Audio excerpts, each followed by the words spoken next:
அந்தியூர் தொகுதிக்கு போவோம்.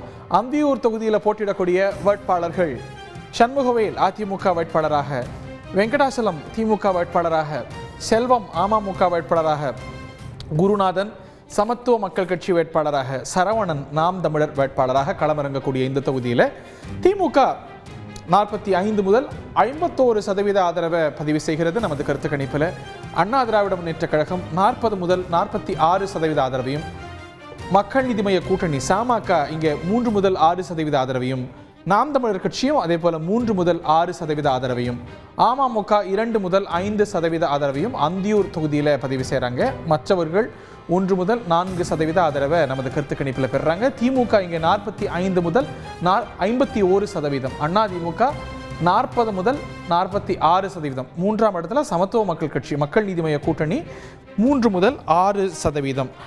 அதிமுக வசம் இருக்கக்கூடிய தொகுதி. ஆனால் திமுக ஒரு நல்ல மார்ஜினில் நமது கருத்து கணிப்பில் முந்துவது எதனால்?